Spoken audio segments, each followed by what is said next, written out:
Hindi na itinago ni Maverick Ahanmisi ang salooben sa koponang Barangay Ginebra kasabay ng pag-amin na iiwan niya ang koponan para sa kapakanan ng kanyang pamilya. Bunga niyan, sinasabing aprobado na ng management ang paglipat ni Ahanmisi sa ibang koponan mula sa Gin Kings. Tutukan po natin ang lahat ng yan, pero bago yan, pakisubscribe, like and share na lang muna para pareho tayong updated. Tuluyan ang ibinulgar ni Maverick Ahanmisi ang kinikimkim na salooben sa Barangay Ginebra. Base sa kanyang pahayag na lumabas sa vlog na ngayon ay kumakalat sa social media, kumpirmadong gusto niyang iwan ang kanyang koponan. Tanong, ano ang dahilan ng paghingi niya ng trade sa management? Tutukan natin ang mga sinabi niya sa report ni Delvin Juquino ng Rappler. Bilang isang player, gusto mong magkaroon ng pagkakataon na maglaro at maipakita yung talento mo, di ba? Medyo mahirap kasing balansehin ang pagiging matyaga at ang paghihintay ng iyong pagkakataon. Pero kakalampas ko lang kasi sa edad ng 34 na nakaraang buwan eh. Nasa ikalawang yugto na ako ng aking karera. Wala na masyadong oras para sayangin. Boom! Di ba? Sabi nga nila, boom, panis. Base sa pahayag ni Maverick Ahanmisi mga ka-playoffs, hindi siya talaga masaya sa rotation ng players sa Barangay Ginebra. Gusto niya ipakita yung kakayahan niya, pero limitado yun eh. Yun yung nakikita natin sa pahayag niya, di ba? Disappointed siya sa kalagayan niya ngayon sa koponan. Hindi siya masaya sa minutong nakukuha niya talaga doon. Well, kung sisilipin mo naman talaga, totoo yung sinasabi niya eh. Hindi na siya bumabata, kaya kailangan niyang gawin ang nararapat para mas makakuha siya ng atensyon at magkaroon ng maayos na kontrata sakaling matapos ang kontrata niya sa Barangay Ginebra, di ba? Ang problema, hindi talaga siya makakuha ng disenteng minuto dito sa Barangay Ginebra dahil hindi gumagamit si coach team ng maraming players sa bawat laban, di ba? Bukod dyan, mas nabibigyan talaga ng opportunity ang katulad ni Scottie Thompson and of course si RJ Barrientos kumpara sa kanya. Sa madaling salita mga ka-playoffs, natatabunan talaga yung talent niya doon. Wala naman siya magawa kasi nga desisyon ng coaching staff yon at hindi pwedeng questionin ng kahit sino. So ang naiisip niyang paraan is maitrade sana siya sa ibang team na maipapakita niya yung kanyang kakayahan. Kakayahan na mag-iiwan ng marka sa PBA at kung posible, makakuha pa ng mas magandang kontrata sa hinaharap. Bukod sa umunay nagkakaedad na siya, tinumbok din ni Maverick Ahanmisi ang isang importanteng rason bakit niya gustong iwan ang Barangay Ginebra. Base sa kanya, pamilya ang isang matinding rason, bagamat alam niya na marami ang hindi siya mauunawaan sa kanyang desisyon. Narito ang kanyang pahayag. Tutukan natin si Maverick Ahanmisi sa report ni Delvin Juquino ng Rappler. Sa ganitong mga panahon bilang isang professional, kailangan mong gumawa ng mga desisyon na makakabuti para sa iyo. Dahil sa huli, negosyo kasi ito. Kailangan mong unahin ang sarili mo.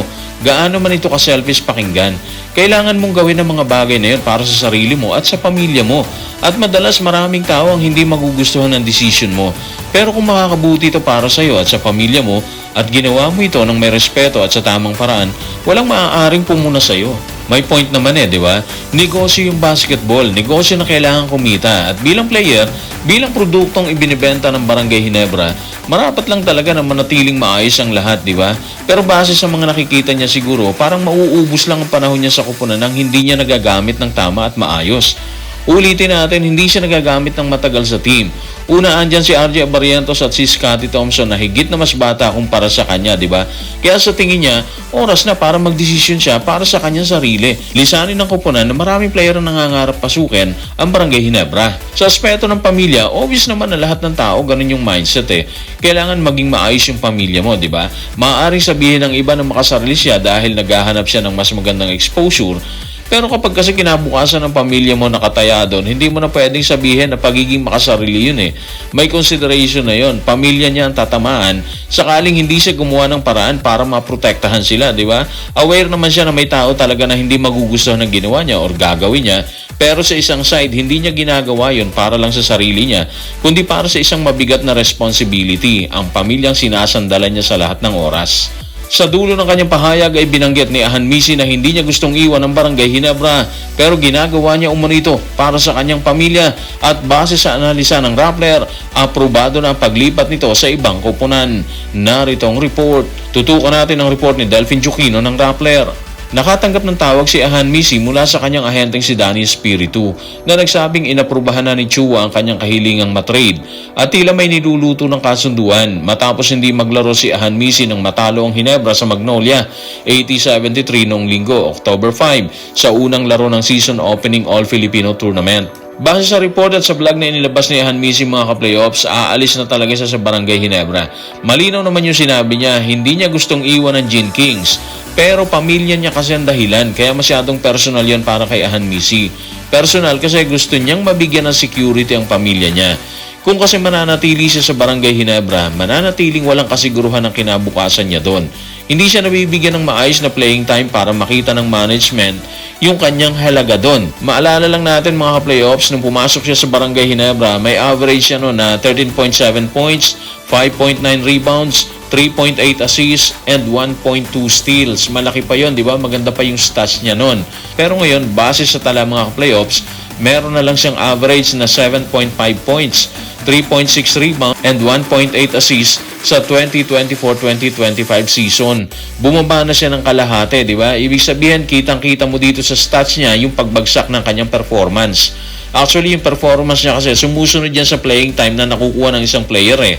Kung mahina ang minutong nakukuha niya sa team, imposibleng makapagtala siya ng dissenting numero. Isipin nyo nung do or die game ng Ginebra at SMB sa playoffs ng Philippine Cup, nagtala lang si Mab ng 6 minutes. Wala siyang naitalang score doon. Nakakuha lang siya doon ng isang assist. Ibig sabihin, ganun katindi ang pinagdadaanan or dinaanan ni Maverick Ahanmisi. Hindi lang si Mav siguro ganun din ang ibang players ng Ginebra na apektado ng maliit na playing time na naibibigay sa kanila.